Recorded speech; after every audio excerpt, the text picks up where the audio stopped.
ओम जय कृष्णाय नमः। जगतारक है आए, चरणों में नमो नमः। ओम जय गुरुदेवाय नमः।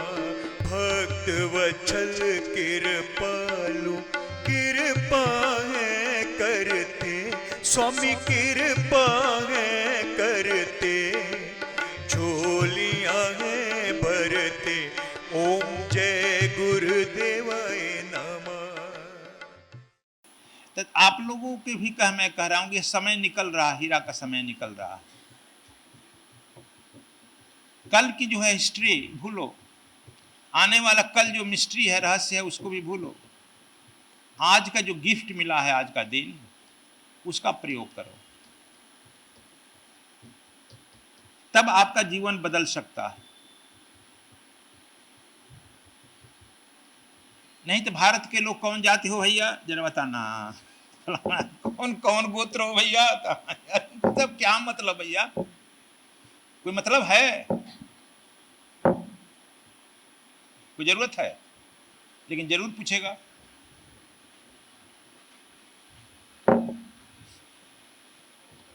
देखो आदिश्री आई है, शुरू शुरू में हमारे यहाँ आश्रम में आई तो बिहारी लोग हमारे यहाँ ज़्यादा आते थे ना, तो लोग पूछते थे कौन जात है, तो हमसे किलन कहती थी गुरु जात क्या पूछ रहे हैं, हमको मतलब नहीं है, जात क्या होता है। अरे बिहारियों में एक रोग है, तो कौन सा रोग है गुरु जी? टीबी का रोग। ये क्या होता है? तो जात, ये टीबी का रोग होता है, बिहारियों में ही जात का टीबी का रोग है। अब हमसे क्या पूछ रहे हैं, क्यों पूछ रहा है लोग, आगे और पूछते हैं, हमने क्या पूछते हैं, गोत्र क्या है जात के बाद, ये क्या होता है? पंजाब को, दिल्ली के लोग बताओ, हम की वो भी टीबी की एक वेराइटी है, रोग की वेराइटी है। इसीलिए बिहारियों का विकास नहीं हो पाता है, इसी में उलझे पुलझले रह जाते हैं, है ना जी। रहना नहीं है, देश वीराना है, आग लगे बर जाना है, यह रिमेंबर करो, उदाहरण करो। दूसरी एक कथा, हैदराबाद में तू लोग जाएगा कि नहीं जाएगा? तू लोग इतने ही तुम रह जाएगा, गुरु जी खर्चा लग रहा है ना, हम कहाँ जाएंगे, हमारे यहाँ आ जाइएगा, यहीं दर्शन हो जाएगा।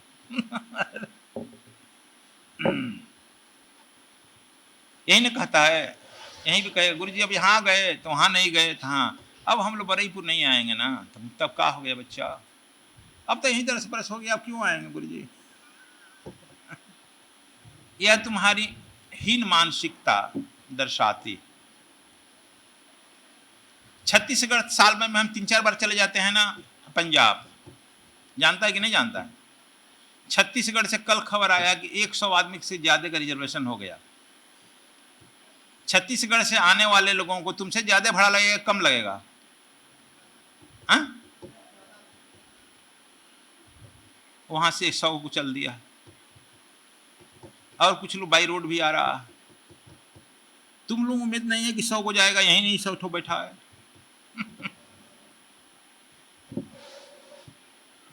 कौन नजदीकी हुआ बोलो? पंजाब में भी जाते हैं 4 बार, वहां से भी चल दिया है, सब टिकट करा लिए 40-50। प्लेन से आ रहा है लोग, पंजाब के लोग, बिहार के लोग प्लेन से पहुंचेगा, जनता ट्रेन में बैठ जाएगा, टुकदुम टुकदुम करते बिना टिकट के उतर जाएगा। तो तू लोग कहते हैं गुरु जी उन लोगों को वीआईपी रूम दे देते हैं, हम लोग को दे देते हैं इधर उधर। कहता है ना, क्यों जी? ये बताओ देहात के लोग कितने हैं इसमें से? 2-4 गो है देहात का, सब शहरी है। अंजाम देहात का है कुछ, हम लोग देहात के जन्म वाले हैं। देहात में हित नाता आता था, कौ गो आता था हित नाता, जब चलते थे 4 गो 5 गो 8 गो 10 गो आते थे देहात में। तिलकहरू को तो जानता है ना तुम लोग, भूल गया? तिलकहरू कितने आते थे देहात में किसी दरबार पर शादी करने के लिए? नरेश जी, कितने तिलकहरू की संख्या होती थी? 8-10 तो जरूर आते थे, 8-10 आते थे ना तिलकरू लड़का खोजने के लिए, वही लड़का खोजने के लिए द्वार पर आपके रह गए। रात में तो जरूर रहेंगे, बनेगा फुलौरा बचका 10 तरह का सब्जी बनेगा। यदि जाड़ा का दिन है तो तू लोग क्या करता था, पहले टेंट से में तो था नहीं कि जाकर भाड़ा पर लाएगा। घर में जो बढ़िया तोशक तकिया रजाई होती थी वो सब लोगों को उड़ा देता था, उड़ा लेता था, और वो लोग खिला पिला कर उड़ा कर सुला देता था। तब घर के लोग जो बच जाता था, दाल चावल बच गया तो वही खा लिया नहीं तो चावल और क्या नाम है सब्जी बचा तो वही खा लिया। सूतेगा कैसे, पुआरा बिछा दिया देहात में। और लेवा समझता है, अब तो लेवा नहीं समझेगा, नया लेगा तो लेलकवा नहीं समझता था। औरतें नहीं लेवा सीती थी, साड़ी उड़ी का सब धोती वोती का, अपनी चादर उधर साट कर लेवा ओढ़ कर सो जाते थे। याद है तुम लोगों को? नहीं याद है? हमको तो याद है भैया फिर सुबह उठ करके इतना से कहते थे कोई रात में दिक्कत तो नहीं हुई, जाड़ तो नहीं लगा तन्ना। उनका रजाई वजाई धूप में सुखा कर फिर रखा जाता था ना। आखिर इतना तक वो लेवा देगा यही देहात की है। चूंकि देहात की सभ्यता है, भूख लागने पर भोजन करना प्रकृति है, बिना भूख लगे भोजन करना विकृति है। और भूखे रह करके अतिथि को भोजन कराना भारत की संस्कृति है।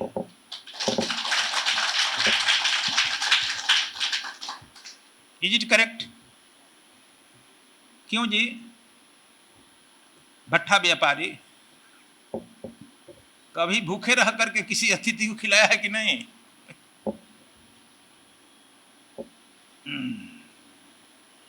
देहातों में पहले था भोजन बना, लोग सकेरे खाते हैं, कोई अतिथि आ गया, अकेले तो आएगा नहीं, 2-4-5 को आ गया, अरे भाई रुक जा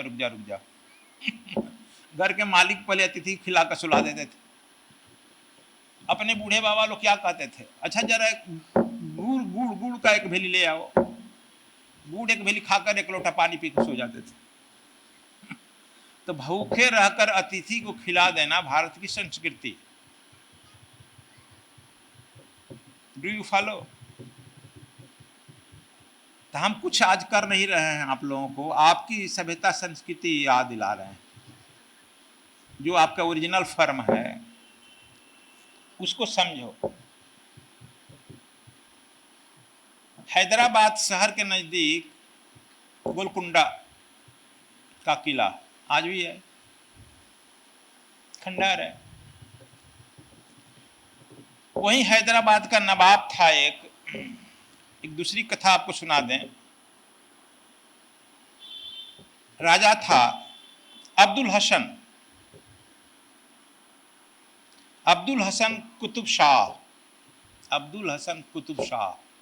वहां का राजा था। उसका नायब तहसीलदार था गोपालन। ये सब तुमको कथा नहीं सुना रहे हैं, इतिहास सुना रहे हैं। इति मैंने इतिहास, मैंने कहानी, हिस्ट्री सुना रहे हैं, कल का बीता हुआ, पौराणिक घटना नहीं सुना रहे हैं ना। गोपालन नायब तहसीलदार होता है ना।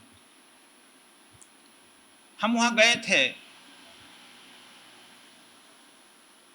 वहां के हम सरकारी गेस्ट बनकर गए थे, चीफ गेस्ट बनकर गए थे सरकार की तामझाम में।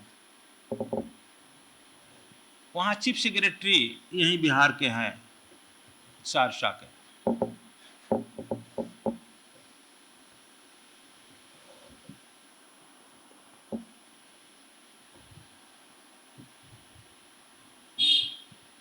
तो वो हमको जान जाए कि हम उधरे के हैं, तो नजदीकी हो गए, आएंगे ना दर्शन करने सब व्यवस्था कराए थे। चलो जो कहेंगे तो नरेश के हिते लग जाएंगे वो गाँव के थे का चीफ सेक्रेटरी।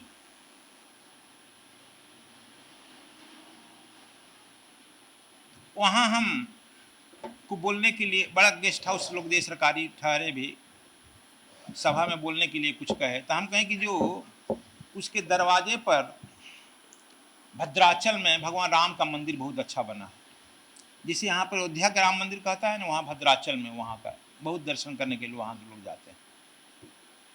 उनके बाहर गेट पर एक हाथ जोड़कर खड़े हैं, मूर्ति बना है गेट। हम इनकी कहानी तो बताओ तो हम कुछ कहें, तो यहीं पर वो कहानी निकली। ये गोपालन तहसीलदार थे। यहाँ के साधु संत लोग, ब्राह्मण लोग मिल करके भद्राचल में भगवान राम की मंदिर बना रहे थे। सूखा पड़ गया, अकाल पड़ गया, मंदिर काम रुक गया। गोपालन तहसीलदार आया, कहा क्यों काम रुक दिए लोग? तो कहा कि पैसा नहीं है, आपका तहसीलदार, आपका जो राजा है मुसलमान है, मुझे मदद करेगा नहीं। कहा कि चंदा मांगिए। कहा कि चंदा तो हम लोग मांगते हैं, मिलता नहीं है। कहा कि हम मंगवा रहे हैं। कहा कि हाँ आप मांगिएगा तो हो सकता मिल जाए। गोपालन चंदा मांगा, आसपास मिला, कुछ काम लग गया, लेकिन उस साल अकाल पड़ गया। दूसरे साल चंदा नहीं मिला, काम रुक गया, अकाल पड़ गया। खेती पर रहते हैं किसान।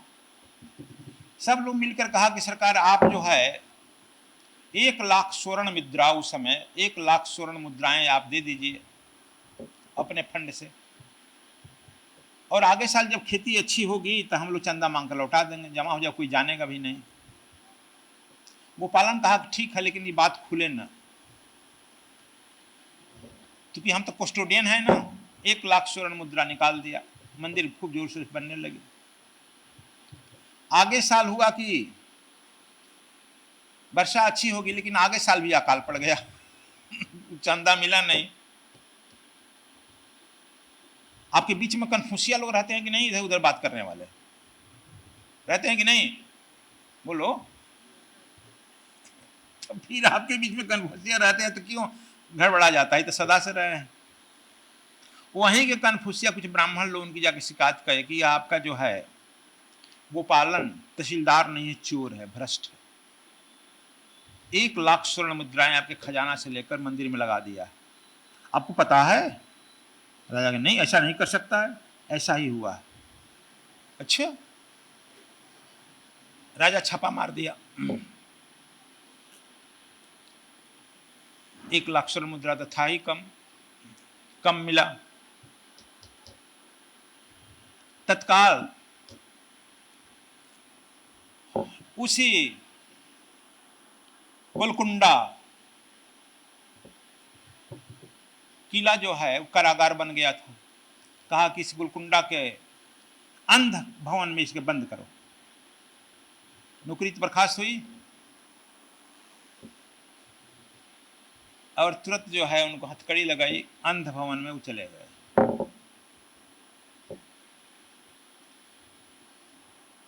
अब वो क्या करेंगे? खाली वो अपने चिल्लाते रहते थे वहां की भाषा में, राजा राम आओ, राजा राम बचाओ, राजा राम यही जपते रहते थे, राम राम श्री राम जय राम। मैं अंधकूप में बड़ा हूं, मैं चोर हूं, राजा राम मैं चोर हूं यही कहते रहते थे। कभी कभी सुबह, कभी शाम, कभी एक दिन 2 दिन पर खाना आ जाता थे, खा लेते थे, लेकिन वही बड़बड़ाते रहते थे, बचाओ राजा राम, अयोध्या से कैसे आएगा हम चोर हैं, बचाओ।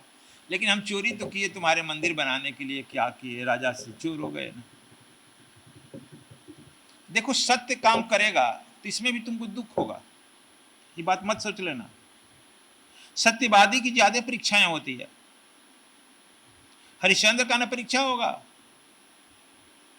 बोलो। सत्यवादी रास्ते में चलने वाले की ज्यादा परीक्षाएं होती।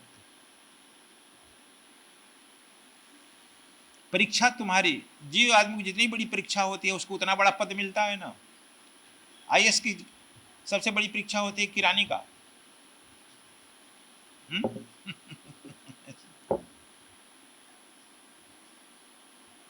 साल भर तक जेल में कोई पूछा नहीं उनको, अंधकूप में रहे। 1 साल जब बीता तो अब्दुल हसन कुतुब शाह के दरवाजे पर दो लड़के आए, कहा कहो मैं राजन से मिलना चाहता हूं। दो बच्चे, कहा कि आप लोग कौन हैं, परिचय दीजिए, राजा से खबर करें। कहा कि मैं राम हूं, मेरा भाई लक्ष्मण। तो गड़बड़े, राम लक्ष्मण कहां से आए हैं? अयोध्या से आए हैं। खबर गई, राम लक्ष्मण को तो सुना है ना, राम मुसलमान भाई। आप जल्दी बुलाओ। अब्दुल हसन कुतुब बड़ा सोफा पर बैठा था, लेटा था। अब तुम लोगों का हिंदू का भगवान है तो उठ खड़ कर प्रणाम करेगा? बोलो। कहा कि बोलो कहां से आए हो तुम लोग? कहा कि मैं राम हूं, ये मेरे छोटे भाई लक्ष्मण। तीर धनुष लटकाए थे, मारते टन देना। मार सकते कि नहीं? मारे नहीं। लक्ष्मण, क्या बात है? कहा कि आपका जो है गोपालन तहसीलदार 1,00,000 स्वर्ण मुद्राएं चोरी किया है। तो जी हाँ। आज के दिन में सूद जोड़कर कितना हुआ? 1,15,00,000। लक्ष्मण की तरफ इशारा किया। लक्ष्मण जी एक गठरी निकाले। गठरी में आएगा, 1,15,00,000 कितना भारी हो जाएगा। गठरी निकाले, राजा की तरफ बढ़ाए। खड़े हैं लोग, बैठने के लिए अभी नहीं कहा रहा। पानी उन्हें पीने की पूछना चाहिए, चाय पानी। अब समझो, यदि तू परमात्मा पर, गुरु और गोविंद पर आस्था रखा है तो कष्ट तो होगा, लेकिन कोई न कोई रूप पकड़कर तुम्हारी रक्षा करने जरूर पहुंच जाएगा। देर है लेकिन अंधेर नहीं है। अटूट आस्था की बात।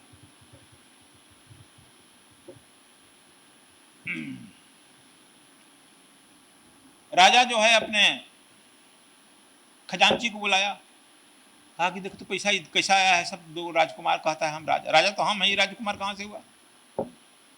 और कटसी माइनर भी नहीं जाता है कि हमको प्रणाम भी नहीं किया। सब खड़ा है तेरी से। ये देखो तो स्वर्ण सिक्का है कि डुप्लीकेट है?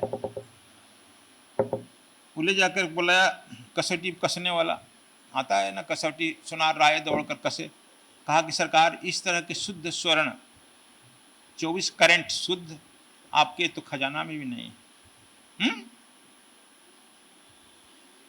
इतना शुद्ध है? कहा कि जी हाँ। कितना है? कहा कि 1,25,000। पूरा मिला लिया था? जी हाँ। 100% प्योर सोना।